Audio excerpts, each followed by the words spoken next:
Parece que ser um cristão não é fácil em meio à escuridão. Ainda mais se eu pensar que não é minha luz, mas a união com Deus que o brilho produz.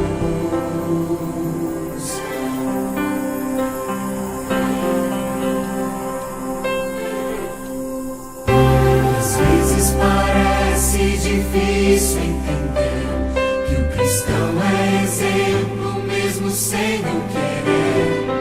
E por isso mesmo eu preciso orar para que Deus me ilumine e assim eu possa brilhar. Senhor, eu quero brilhar por Ti quando o mundo se apagar. Eu quero que através da minha vida alguém possa Te enxergar. Faze com que mesmo sem palavras eu fale do Teu amor. Eu quero brilhar por Ti, brilhar onde quer que for.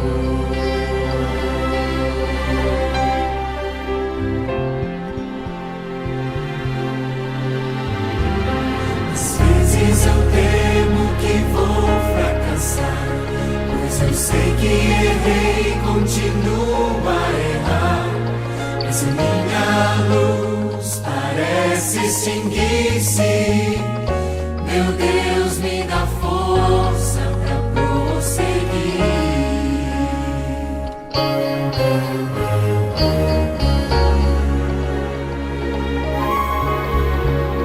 Não importa o quanto eu tente me esforçar, eu só posso vencer se Ele me ajudar.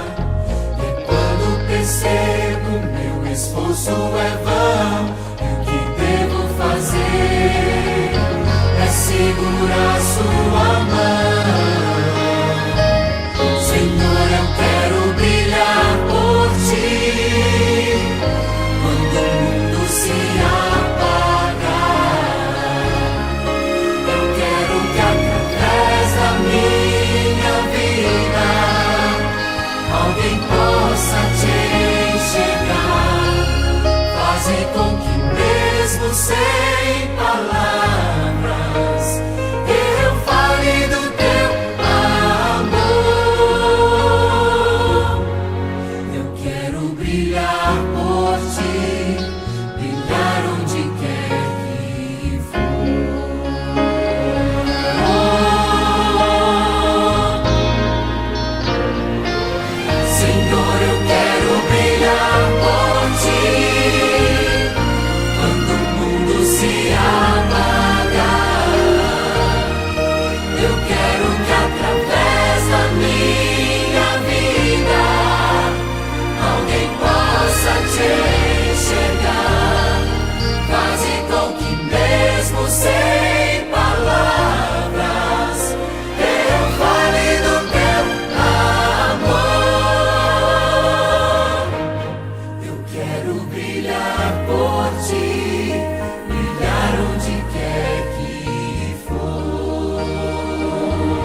galerinha, tudo bem com vocês? Estamos aqui, eu e o Nilzinho. Juntos, mais uma vez.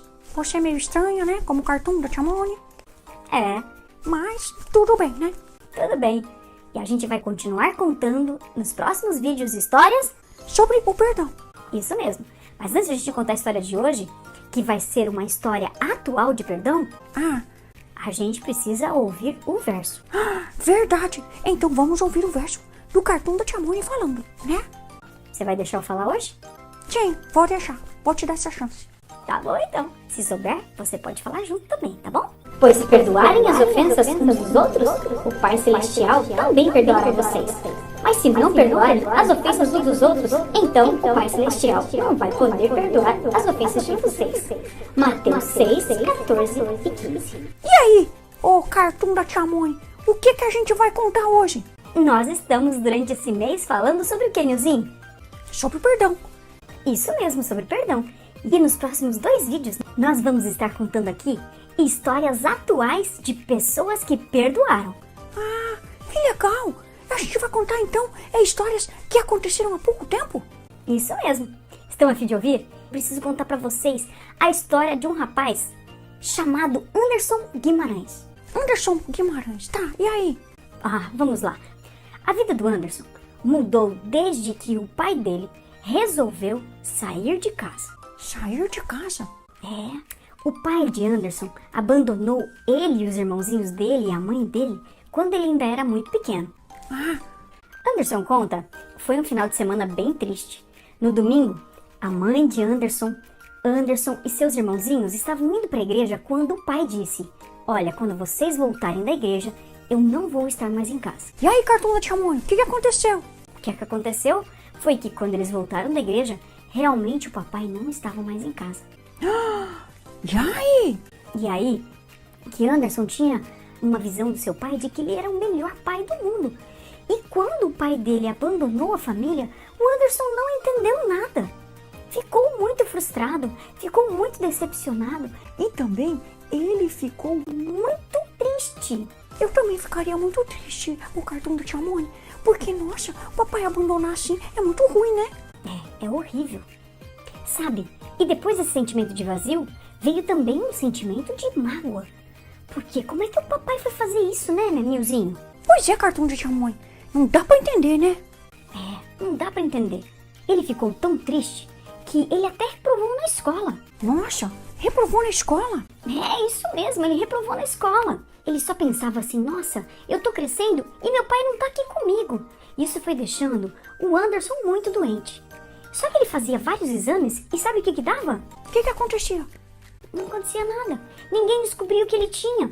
E toda vez ele ficava doente, ficava ruim e tal. Eles não conseguiam descobrir o que é que ele tinha. Mas, depois de 19 anos, a mamãe do Anderson resolveu contar pra ele, sabe o quê? O quê? Resolveu contar pra ele que o papai dele tinha muitas dificuldades quando ele era criança. Ele quem? Ele ou o pai dele? Quando o pai dele era criança. Então a mãe contou as dificuldades que o papai dele tinha quando o papai dele era pequenininho. Ah, e aí? E aí que ele entendeu por que o pai dele fez tudo o que fez. E então ele foi, procurou o pai, conversou com o pai, eles se falaram, o pai do Anderson pediu perdão pra ele perdoou o pai e eles começaram a conviver e hoje conta essa história de que ambos são grandes amigos. Nossa, que legal! Tudo isso porque o Anderson resolveu perdoar o papai? Isso mesmo, porque o Anderson resolveu perdoar o papai que tinha feito tão mal pra ele, mas ele resolveu entender o pai e perdoá-lo. E sabe o que é mais incrível, crianças e Nilzinho? Gente, o que é? O que o Anderson, ele falou pro pai dele no final dessa conversa, de que o pai dele era o melhor pai do mundo. Que legal isso, né, cartoon da Tia Moni? Que legal isso, né, crianças?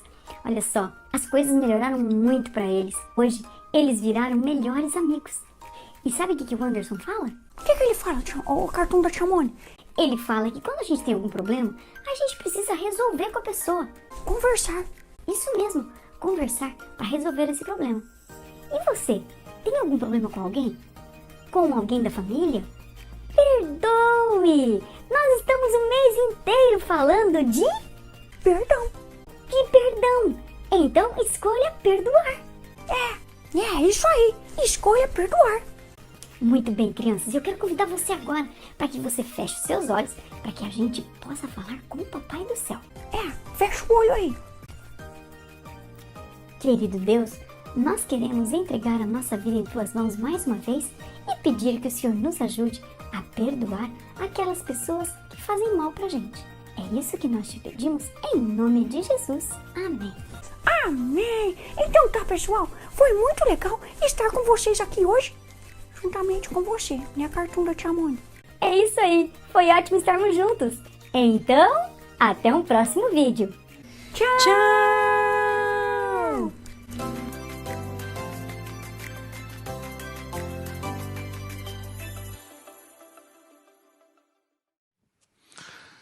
Bendito seja o nome do Senhor, porque o Senhor é bom e a sua misericórdia dura para sempre. Muito bem, olha, um prazer para mim, para o Quarteto Arautos do Rei.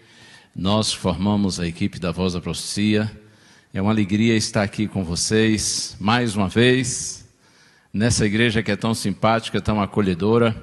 Muito obrigado pelo convite, pela oportunidade honrosa de participar dessa vigília. Agradeço aos amigos que falaram antes, usados por Deus, nos trazendo mensagens tão esclarecedoras, tão ricas, advertências tão preciosas e pertinentes para nós no tempo em que vivemos. Que bom, graças a Deus por tudo. Eu agradeço também e parabenizo a você que está em casa ou qualquer outro lugar, nos acompanhando agora, participando dessa vigília conosco. Parabéns! Os que estão aqui na igreja e você que está em casa poderiam estar fazendo outras coisas nessa noite de sábado, mas você escolheu estar na presença do Senhor, cultuando, adorando a Deus. Parabéns por isso. A glória, é claro, é do Senhor, não é? Porque todo o impulso do homem para Deus é fruto da própria obra de Deus em nossa vida. Nós estamos aqui não porque nós somos bons, mas porque o Senhor é bom. É a bondade do Senhor que nos atrai. A glória, então, de estarmos aqui buscando a Deus é do próprio Deus. Mas eu parabenizo você, porque você está respondendo de forma positiva à atuação de Deus na sua vida. E continue fazendo assim. Continuemos fazendo assim. Porque não há nada mais doce, mais sublime na vida do que a gente viver na presença do Senhor, não é? Do que a gente conhecer a Deus. E quando eu digo conhecer a Deus, não apenas no sentido de ter cultura bíblica e conhecimento teórico da Bíblia e da vontade de Deus, mas experimentar Deus, andar com Deus, viver na presença do Senhor, ter um coração convertido ao Senhor. Nada mais doce, mais sublime e especial na vida do que isso. Continuemos todos assim, irmãos, pedindo a Deus que cada dia converta a Ele o nosso coração, para que assim nós vivamos com sentido e propósito, sabendo de onde viemos, onde estamos e para onde nós vamos. O nosso destino é glorioso se nós permanecermos unidos ao nosso Senhor até o fim. Nem a morte pode nos separar do amor de Deus que está em Cristo Jesus, nosso Senhor. Como disse o pastor Gilson, se morrermos antes meu xará, não é? Se nós morrermos antes da segunda vinda de Cristo, nós vamos para a sepultura. Ou como ele disse, para o inferno, porque inferno significa sepultura ou morada dos mortos, mas o Senhor vai nos tirar do inferno. Amém? Glória a Deus por isso. E tomara que a gente ressuscite na primeira, não é, pastor? Ressurreição. Porque se não ressuscitarmos na primeira, na segunda é certo. Misericórdia. Mas vai ser na primeira, né? Não porque mereçamos, porque olha, se fosse por merecimento, a segunda já estava garantida para todo mundo aqui, inclusive para mim. Mas nós vamos ressuscitar na primeira ressurreição, se morrermos antes da segunda vinda de Cristo, pela bendita graça do nosso Salvador. Que nós o amemos cada dia mais, para que assim vivamos em sua presença, e que nada dele nos separe até o glorioso dia, quando nós estaremos em sua eterna presença. Muito bem, irmãos, eu pensei num tema para fechar a nossa vigília, que na verdade não é uma aula, mas é uma meditação, até porque eu não sei da aula. O que eu sei fazer com muitas limitações é apenas uma mensagem bíblica de exortação e de motivação e de advertência, de orientação espiritual. Então eu combinei com os amigos que eu faria essa parte final dentro dessa característica assim, de uma mensagem apelativa e um chamado a uma vida de santidade, ao cumprimento da nossa missão.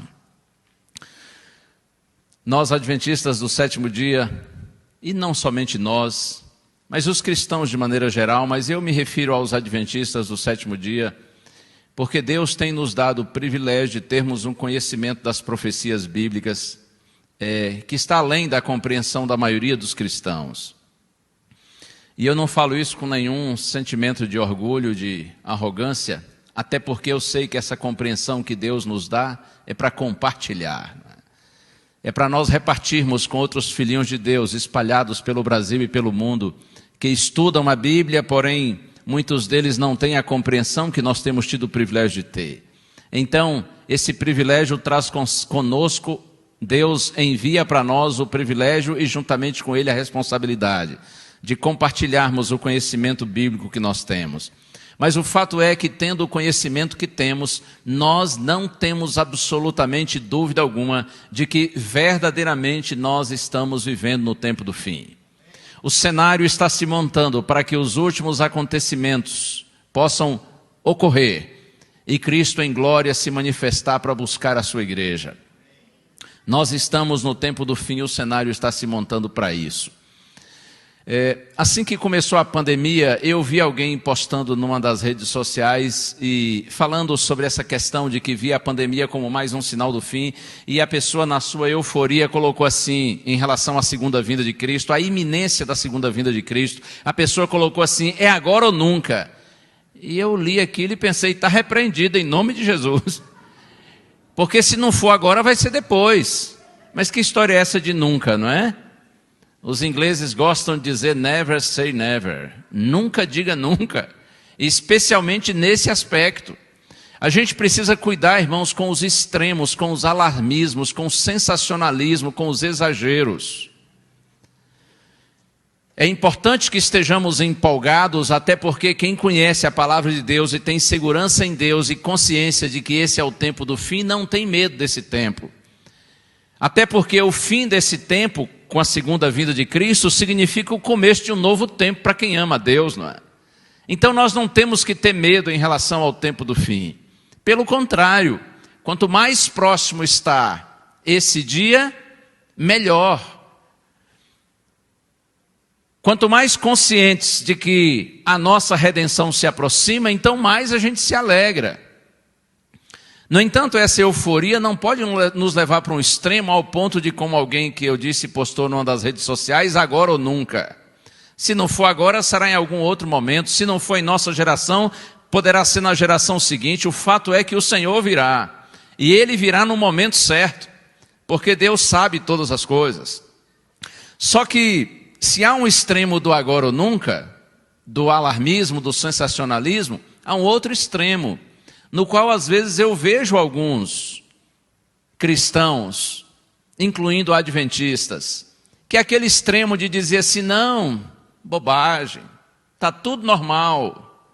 Isso faz lembrar até as palavras de Pedro, né? Segunda carta de Pedro, capítulo 3, quando ele disse que viriam escarnecedores dizendo, não, desde que o mundo existe, está tudo aí igualzinho, não mudou nada. Que onda é essa de que Jesus virá, vai cair fogo do céu, vai destruir tudo? Bobeira. Cuidemos com esse extremo também, irmãos, com esse comodismo de achar que está tudo normal. Não tem profecia se cumprindo, não tem um cenário se montando. O fim não está próximo. Outro dia eu ouvi alguém dizer que depois dessa pandemia, inclusive, nós teremos um mundo melhor. As pessoas serão mais solidárias, mais fraternas, mais amigas, mais bondosas. Certamente por ver algumas atitudes assim, né, algumas iniciativas realmente de fraternidade, de companheirismo, de assistência social aí, porque a crise sanitária gera uma crise econômica. Então tem muita gente se mobilizando, isso é lindo de ver, ajudando os necessitados no aspecto de alimentação, por exemplo. Mas pensar que depois dessa crise nós teremos um mundo melhor, isso é uma grande ilusão, que é aceitável para quem não conhece a Bíblia, para quem não conhece as profecias bíblicas, para quem não tem consciência do tempo no qual nós estamos vivendo. O mundo depois da pandemia não melhora, ele tende a piorar.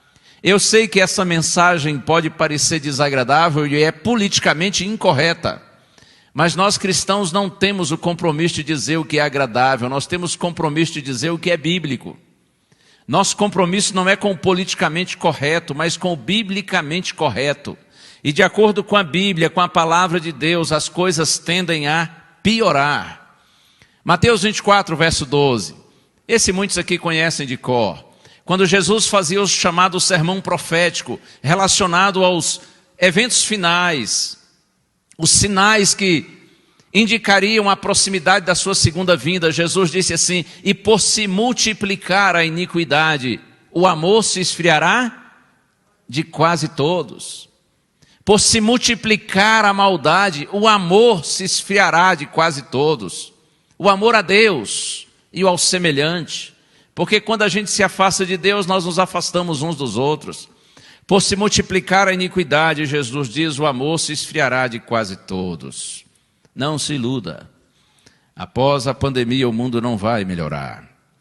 A violência não vai diminuir. Não se valoriza a vida quando se crê que nós vivemos por um mero acaso. Os mesmos que hoje se apresentam como defensores implacáveis da vida, eles seguirão apoiando e promovendo, por exemplo, o aborto. Países continuarão gastando bilhões e bilhões de dólares em armas. Guerras e ameaças de guerra se intensificarão. Egoísmo e ganância seguirão caracterizando as relações internacionais e as nações pobres tendem a ficar cada vez mais pobres e as ricas cada vez mais ricas. Muitos políticos corruptos continuarão roubando, por mais absurdo que seja, até mesmo merenda escolar. Pobres e ricos seguirão consumindo drogas e assim patrocinando o tráfico. Os homens e mulheres, continuarão exibindo seus pecados e se orgulhando deles. Nós seguiremos vendo um mundo que legitima e legisla a favor de todo tipo de depravação. Coisas continuarão sendo amadas, pessoas usadas e Deus ignorado. Seguiremos vendo a supervalorização do ter em detrimento do ser. E quer saber mais? Quem com tudo isso não se voltar para Deus vai se afundar ainda mais num mar de ceticismo, incredulidade e descrença. Quem com tudo isso não se aproximar de Deus vai se afastar ainda mais dele. Quem não se despertar para buscar o Senhor, vai o Senhor abandonar. De acordo com a palavra de Deus, com a Santa Bíblia, irmãos, nós estamos na reta final da história desse velho mundo. Essa crise da pandemia do coronavírus pode passar, deve passar, porém outras piores virão. E a igreja de Cristo na terra, e eu me refiro a todos os cristãos de todas as denominações religiosas, a igreja de Deus na terra precisa se manifestar. Mas eu falo agora em especial para a igreja da qual eu faço parte. Nós, adventistas do sétimo dia, irmãos, considerando a nossa história e considerando o conhecimento bíblico que o Senhor nos deu, a consciência que temos dos eventos finais, da realidade do mundo no qual nós estamos, mais do que qualquer outro povo, nós precisamos nos manifestar. Não basta como cristãos, irmãos, nós orarmos pelas pessoas que estão doentes ou pelas famílias que estão enlutadas. Não é suficiente que a gente conforte os corações entristecidos, angustiados e apavorados. Também não é suficiente que nós façamos ações solidárias, de assistência social. Tudo isso tem seu lugar, tem sua importância. Porém, nós temos uma mensagem a pregar. E a mensagem é de que esse velho mundo está por um fio. Está chegando o momento do acerto final de contas entre o Criador e suas criaturas, entre Deus e a humanidade. Se os homens crerem ou não nisso, isso deve ser pregado. E se nós não pregarmos, nós estaremos sendo omissos, se não até covardes. A igreja de Deus precisa se manifestar. A igreja de Deus precisa apresentar a verdade presente ou as verdades próprias para esse tempo. E por mais que nós preguemos, irmãos, com equilíbrio, com sabedoria, com amor e bondade, certamente muitos dirão que somos alarmistas, sensacionalistas, somos profetas do caos. Você conhece a história? Quando Noé, por exemplo, anunciou o dilúvio para a sua geração, quantos creram? Certamente muitos disseram, esse homem é louco, que história é essa de chuva, dilúvio, inundar a terra toda? Isso é coisa de gente alienada, de gente retardada. Que história é essa? Que loucura é essa de que virá um dilúvio? Quando Ló saiu em Sodoma chamando aqueles que iriam se casar com suas filhas, dizendo a eles que Sodoma seria destruída com fogo, eles disseram, não, espera aí, você está de brincadeira com a gente? Como é que acredita numa bobeira dessa? Quem sabe alguém tenha dito assim para Ló, ei, esse Deus que você diz ser o Deus único, o Criador, ele não é um Deus de amor? Ora, se Deus é amor, como que Deus vai mandar fogo destruir tudo? E aliás, essa é a onda de hoje, né? Tudo é amor, está tudo lindo, tudo certo. Na verdade está tudo muito feio e muito errado, né? Deus é amor sim, mas Deus também é justiça, e a justiça de Deus tem a ver com sua santidade. A justiça de Deus, irmãos, é tão profunda, grande e real quanto o seu amor.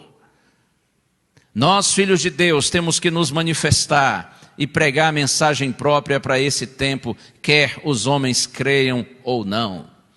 Mas tem algo que me conforta muito. Irmãos, eu tenho visto isso de maneira tão clara, especialmente depois que passei a trabalhar na Novo Tempo e passei a ter a oportunidade de conhecer mais gente, de mais lugares, das mais diferentes denominações religiosas. Eu tenho tido a oportunidade de ver isso de maneira tão clara. O que, pastor? Eu tenho visto, irmãos, que em meio a toda a incredulidade, toda a apostasia, todo o secularismo que campeiam por toda parte, Deus está levantando aqui, ali, acolá e em todo lugar pessoas sinceras que estão se despertando pela obra do Espírito Santo na vida delas. Oh, louvado seja o Senhor por isso. Eu anotei aqui as palavras da irmã White que estão no livro Serviço Cristão, página 57. Eu penso que essas palavras da irmã White, escritas no seu tempo, elas se tornam tão significativas e reais para o nosso tempo. Ela diz assim, em todo o mundo, homens e mulheres olham atentamente para o céu. De almas anelantes de luz, de graça do Espírito Santo, sobem orações, lágrimas e indagações. Muitos estão no limiar do reino, esperando somente serem recolhidos. Tremendo, hein? Ellen White diz que no mundo inteiro existem homens e mulheres que estão olhando para o céu, anelantes de graça, da graça de Deus, da obra do Espírito Santo na vida delas. E desses corações sinceros, porém muitas vezes ignorantes em relação ao conteúdo bíblico, estão subindo orações, lágrimas, indagações. E ela diz, muitos estão no limiar do reino, esperando somente serem recolhidos. Muitos estão na beiradinha do reino de Deus, junto à porta do reino, esperando somente serem recolhidos, serem trazidos para dentro, serem chamados.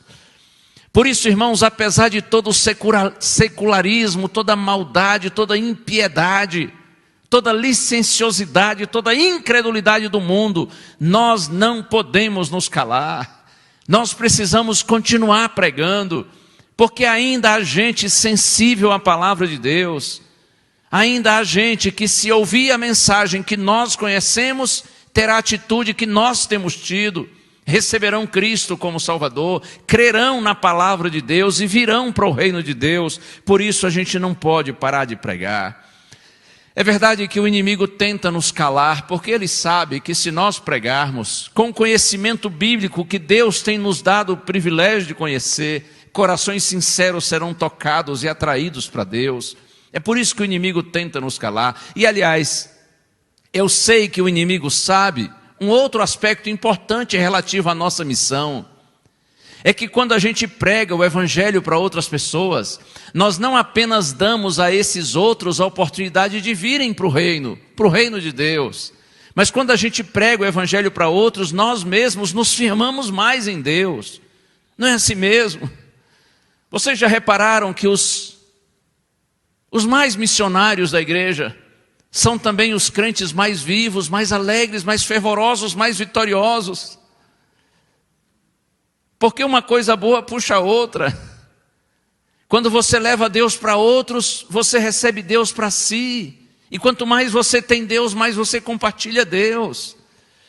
O inimigo sabe que quando nós pregamos para os outros, além da porta se abrir para aqueles que estão de fora possam entrar, nós que estamos dentro nos fortalecemos ainda mais.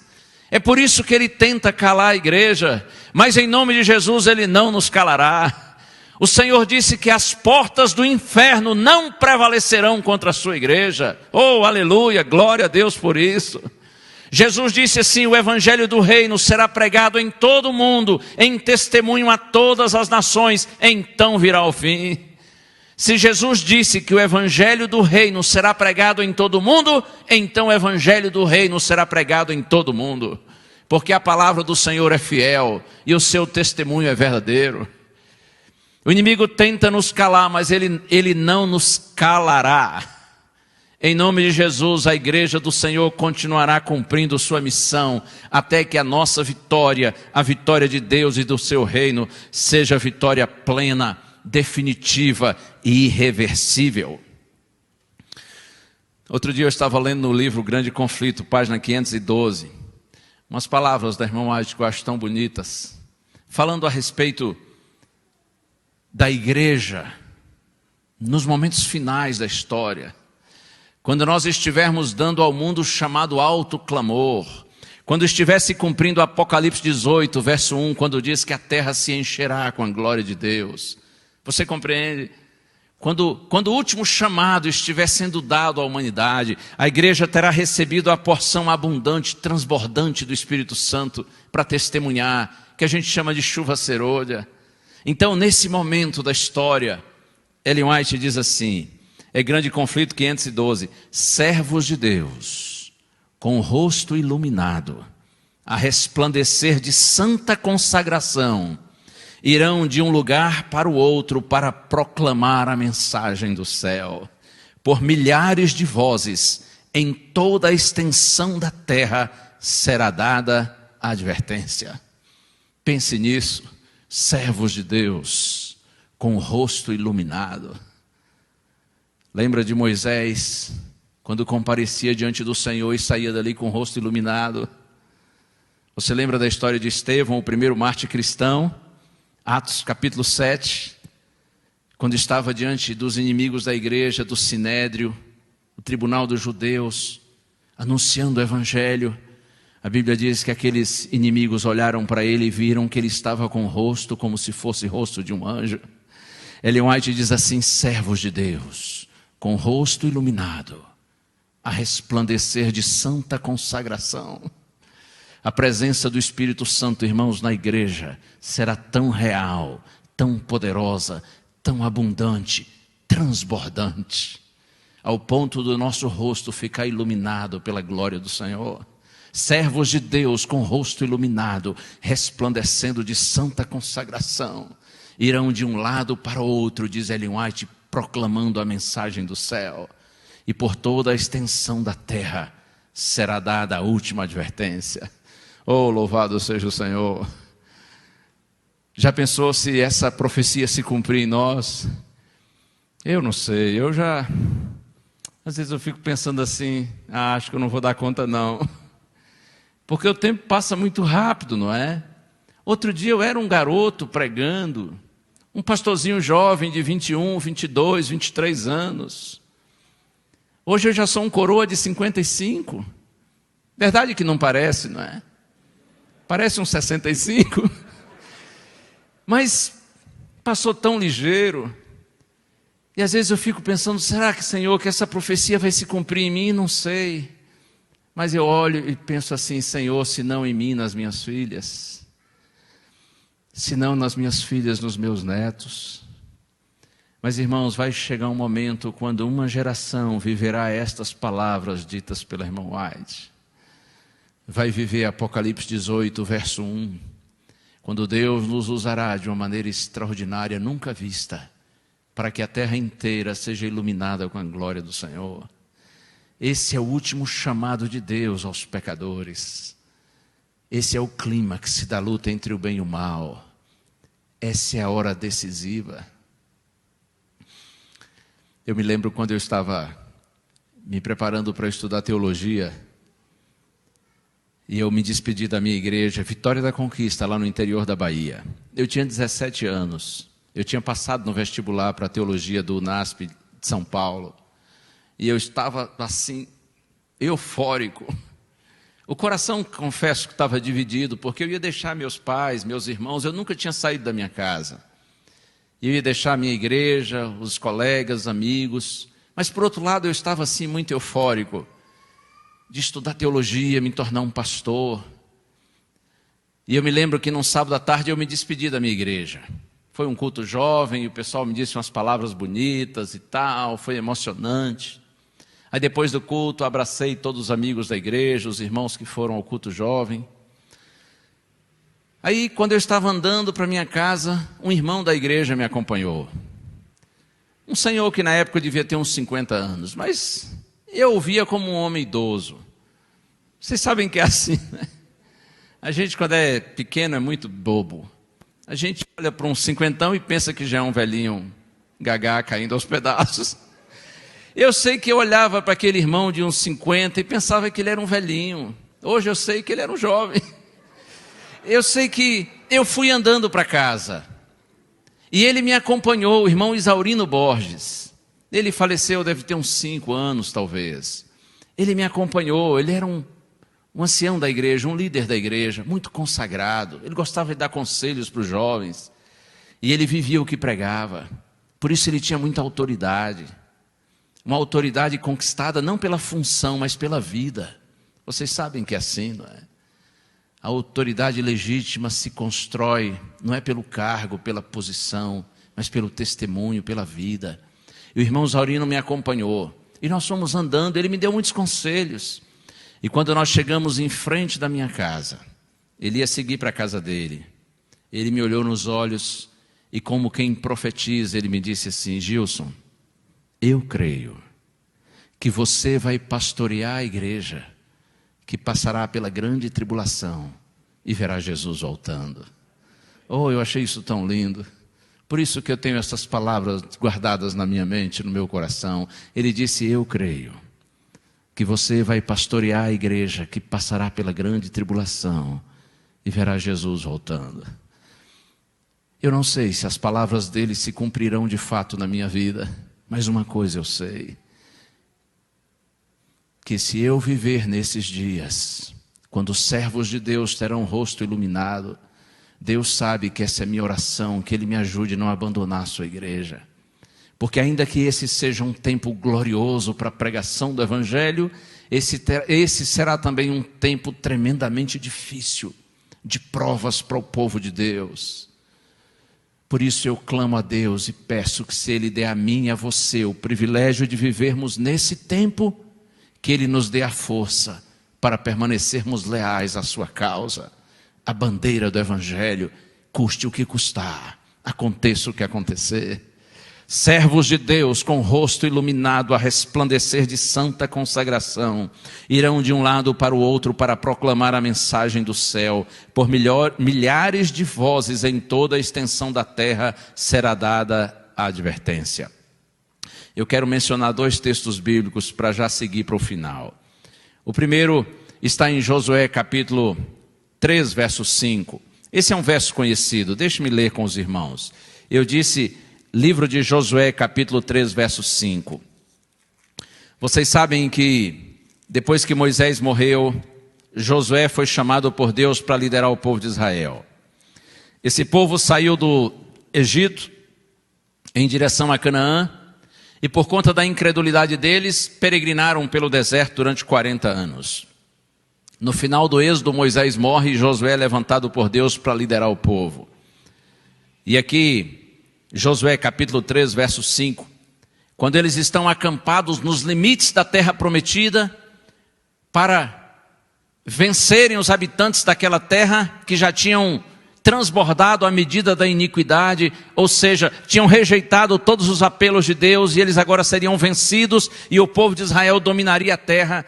Então a Bíblia diz que Josué se colocou diante do povo e disse assim: santifiquem-se, porque amanhã o Senhor fará maravilhas no meio de vocês. Santifiquem-se, disse Josué, porque amanhã o Senhor fará maravilhas no meio de vocês.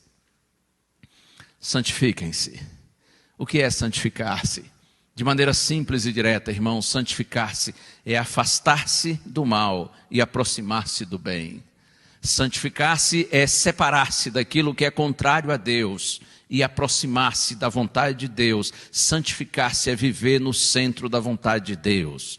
Quando Josué disse: santifiquem-se, porque amanhã o Senhor fará maravilhas no meio de vocês, Josué estava dizendo assim: irmãos, confessem seus pecados, arrependam-se, clamem a Deus por sua misericórdia e se unam ao Senhor de todo o coração, porque amanhã o Senhor fará maravilhas no meio de vocês. E de fato no dia seguinte, quando os levitas sacerdotes entraram e os pés deles tocaram nas águas do Rio Jordão, a Bíblia diz que Deus parou a correnteza do Jordão e o povo atravessou pelo leito do rio em seco. Depois caíram as muralhas da cidade de Jericó, considerada indestrutível, inexpugnável. Foram destruídas por Deus. No dia seguinte, Deus começou a realizar as maravilhas prometidas. E quanto a nós? Quando é que o Israel espiritual de Deus da atualidade, sua igreja, o novo Israel, vai terminar sua peregrinação por esse deserto de sofrimento e maldade, por esse mundo inóspito, miserável, marcado pelo mal? Quando é que nós chegaremos? Quando é que nós atravessaremos por completo esse deserto e finalmente entraremos na Canaã celestial? Quando é, irmãos, que virá o amanhã das últimas maravilhas de Deus? A gente não sabe. É verdade que muitas coisas já estão acontecendo, mas a gente não sabe exatamente quando que os últimos acontecimentos, que serão rápidos, ocorrerão. O que fazer então, Israel? O que fazer, igreja? O mesmo conselho de Israel, de Josué para o seu povo no passado, é pertinente para o povo de Deus na atualidade. E qual é o conselho? Santifiquem-se. Santifiquem-se, porque amanhã o Senhor fará maravilhas no meio de vocês. O chamado de Deus para você e para mim, para nós todos nessa hora é esse: santifiquem-se. Corram para Deus. Saiam do cristianismo nominal.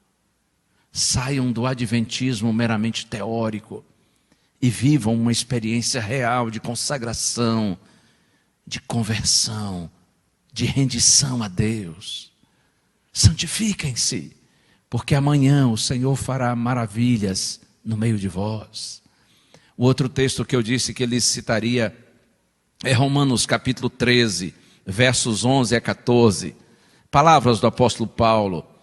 Eu penso que quando Paulo escreveu essas palavras, ele não tinha ideia de que esse texto seria muito mais significativo e relevante ainda para você e para mim, que vivemos em pleno século 21.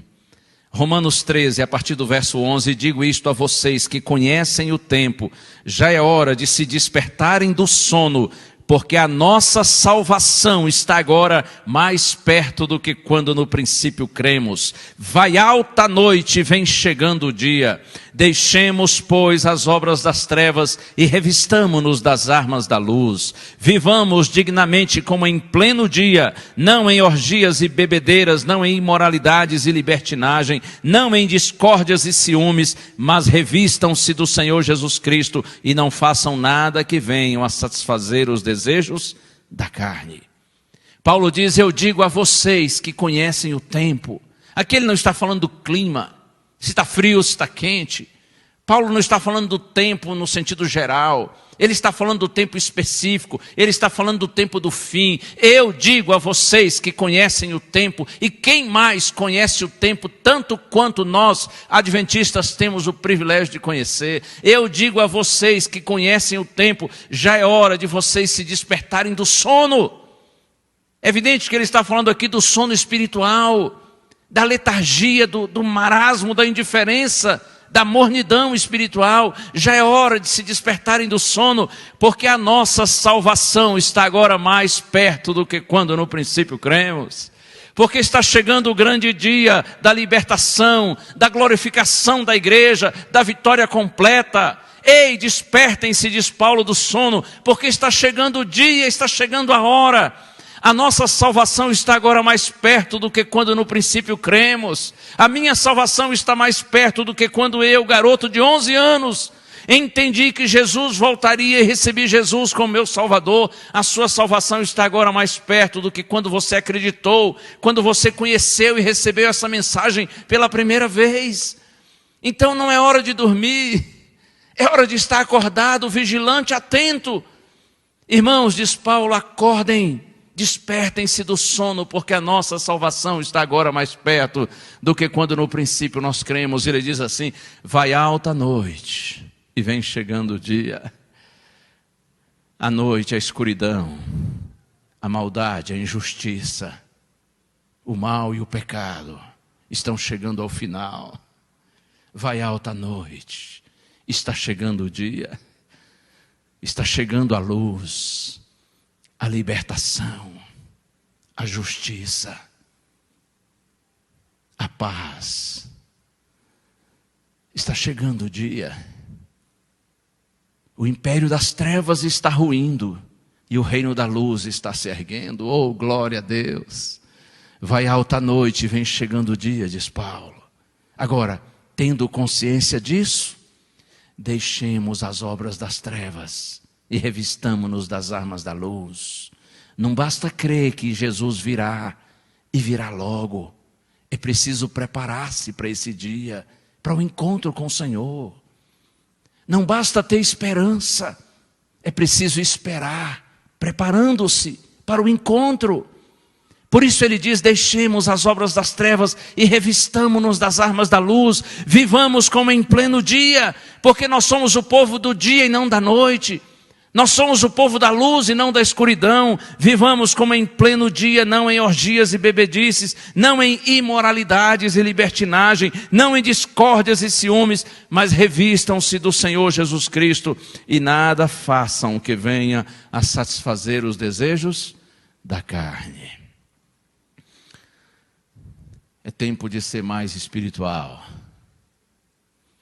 Outro dia eu ouvi alguém dizer que essa pandemia toda também contribui para a gente olhar mais para dentro de si.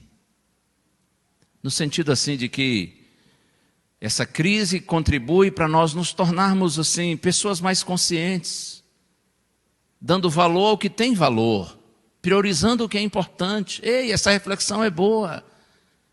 É tempo de olhar para dentro de si, está bem.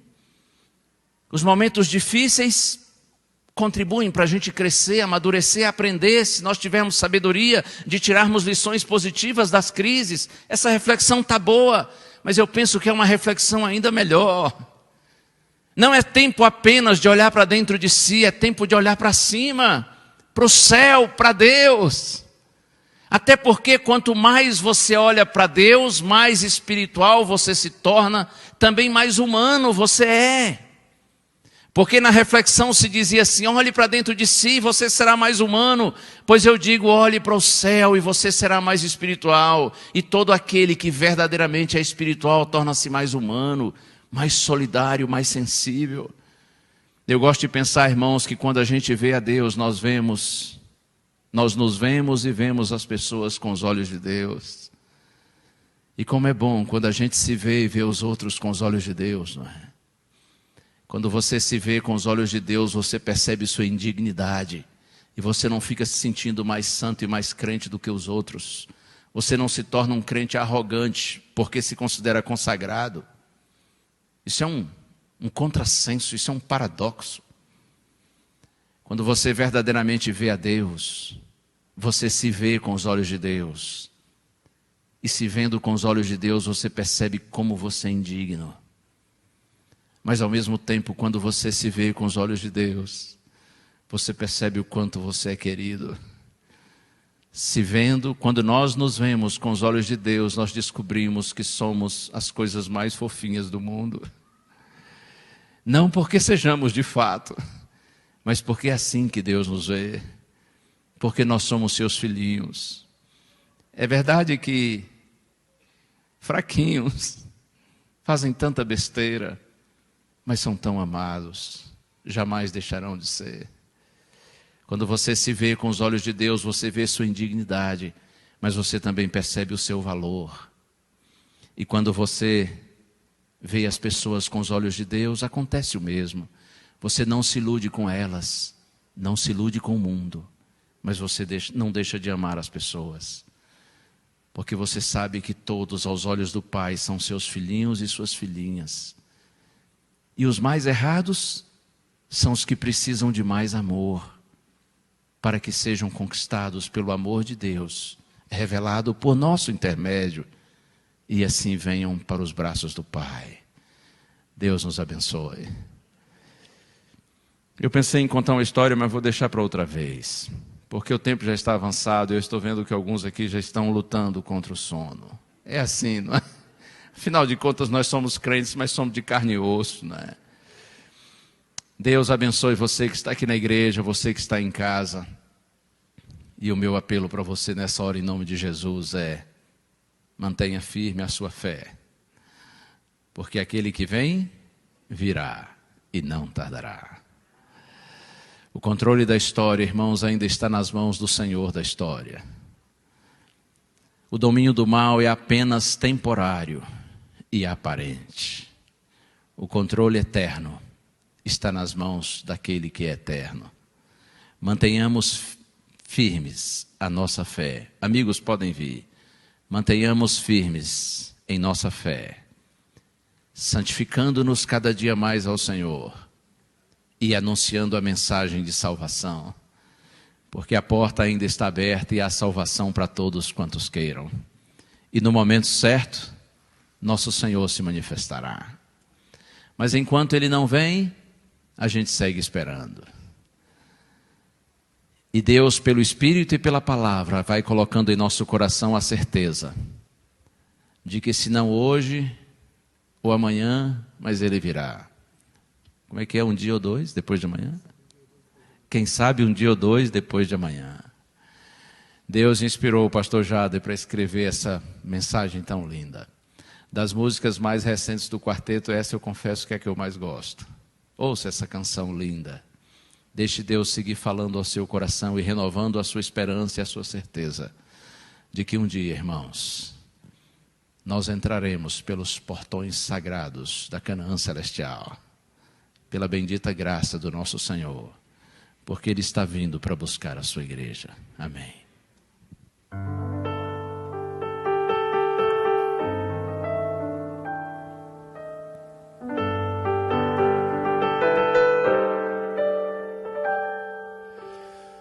O coração não se turbe, crede sempre em Deus, crede em mim. Há mansões na casa de meu Pai.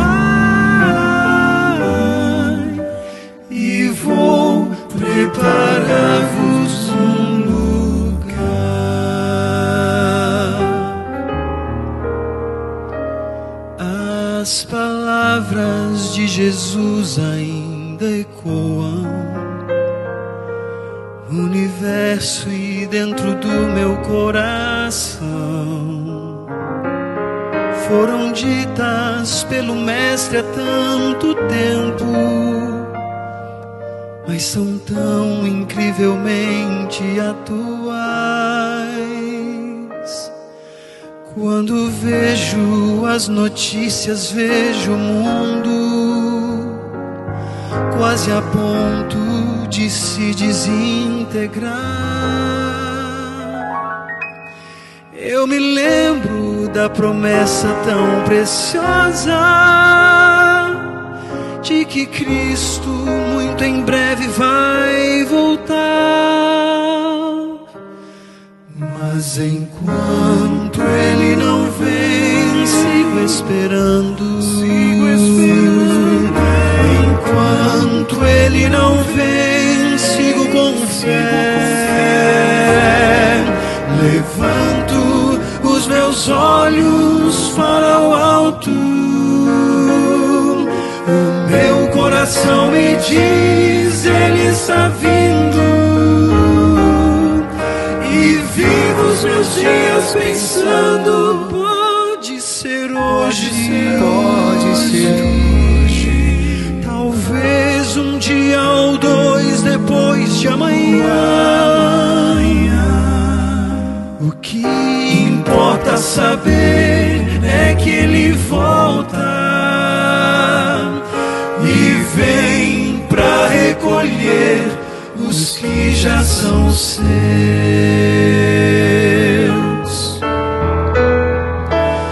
Meu maior desejo um dia é abraçá-lo e lançar-me aos seus pés em gratidão. Contemplá-lo face a face com os anjos e tocar as mãos feridas lá na cruz. Quando penso que esse dia está chegando, quando o mal já não mais existirá, eu me animo e renovo as minhas forças, na certeza de que o céu será meu lar. Mas enquanto Ele não vem, sigo esperando. Sigo esperando. Enquanto Ele não vem, sigo com fé. Levanto os meus olhos para o alto. O meu coração me diz, Ele está vindo. E vivo os meus dias pensando, pode ser hoje, pode ser hoje. Talvez um dia ou dois depois de amanhã.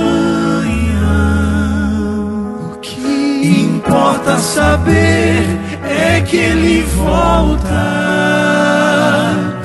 e vem pra recolher os que já são seus. E vem pra recolher os que já são seus.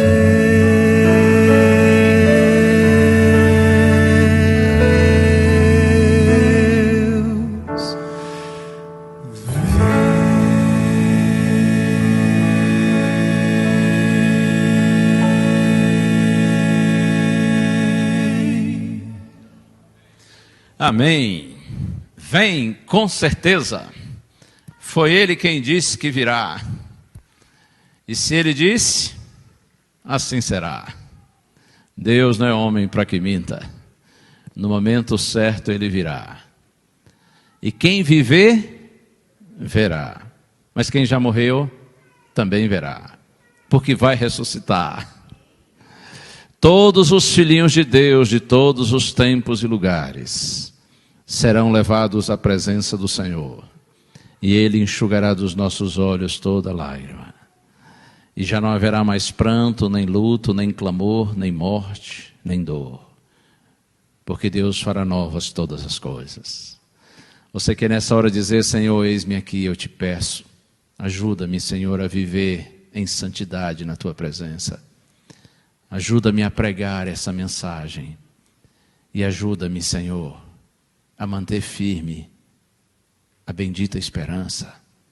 Senhor, renova a minha fé, meu cristianismo, meu adventismo, para que eu continue crendo de todo o meu coração e sendo fiel a Ti. Você gostaria de fazer essa oração ao Senhor? De tomar essa decisão de renovação na presença do Senhor?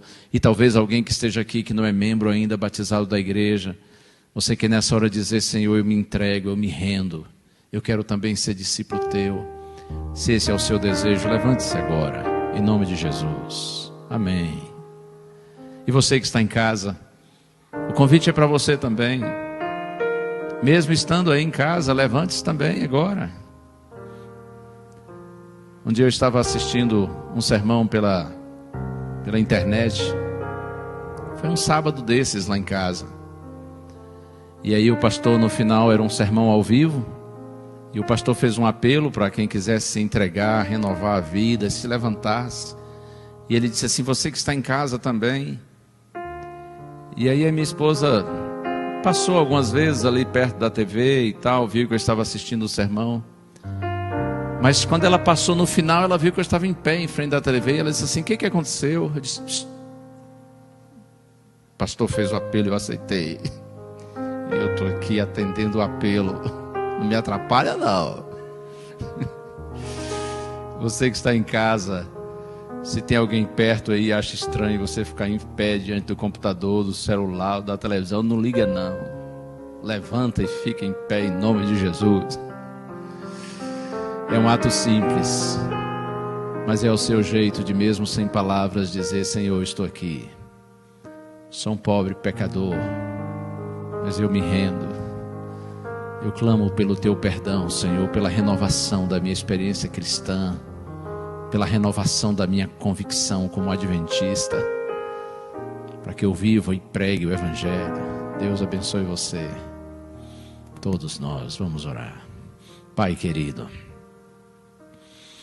nesta hora, Senhor, ao final dessa vigília, dessas horas sagradas de comunhão com o Senhor por meio da Tua palavra, das músicas lindas que ouvimos, que cantamos, das orações feitas, enfim, Senhor, no final dessa celebração, desse encontro espiritual, nós Te glorificamos, Senhor, porque Tu sabes, nós estamos aqui e os nossos queridos estão em casa participando desse momento e dessa oração, não é porque nós somos bons, mas porque Tu és bom, Senhor. E a Tua bondade que nos sensibiliza, nos conquista e nos atrai, por isso nós glorificamos o Teu nome. E nessa hora nós Te pedimos, Pai, recebe esses pobres pecadores nos Teus braços de amor, Senhor. Somos todos indignos, mas que bom saber que somos todos amados. E que bom saber, Senhor, que a Tua graça é tão poderosa, que não só nos perdoa, mas também nos transforma. Que em Jesus nós somos justificados, mas também santificados. Estamos aqui, Senhor, santifica o Teu povo, que o Teu Espírito habite em nós, nos convença do pecado, da justiça e do juízo, que o Teu Espírito, Senhor, nos santifique na verdade, para que mantenhamos firmes em nossas convicções espirituais e bíblicas, independentemente da reação do mundo. Ó Deus, ajuda a Tua igreja, para que nada nos separe do Teu amor, da Tua palavra e dos Teus caminhos. Ajuda-nos, Senhor, a seguirmos pregando Tua palavra, para que aqueles que são sensíveis à Tua voz possam ouvi-la e se aproximem e venham para o Teu reino. Abençoa a Tua igreja, Senhor, para que nós sejamos crentes missionários. E nas Tuas mãos nós nos colocamos, pedindo-Te renovação espiritual, pedindo-te que alimentes em nosso coração a certeza de que aquele que vem virá e não tardará. Ajuda-nos, Senhor, a mantermos viva essa esperança em nosso coração. Nós oramos por tudo agradecidos, no nome santíssimo do Senhor Jesus Cristo. Amém. Amém.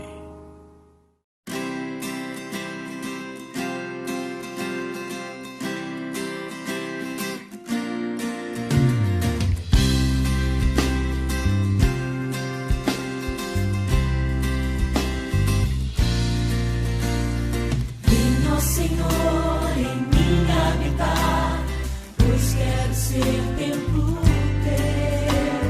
Quando eu sair deste lugar, que Jesus permaneça em mim.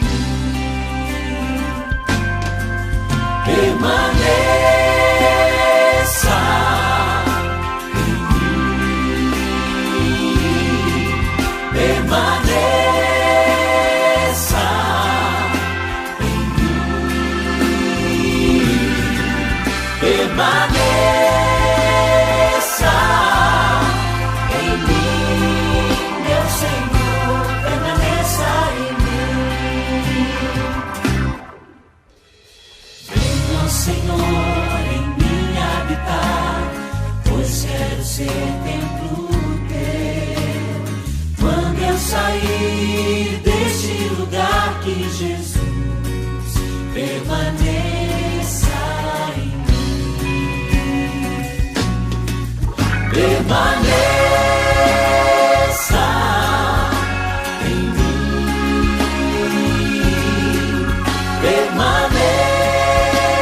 Permaneça em mim. Permaneça em mim, meu Senhor, permaneça em mim. Permaneça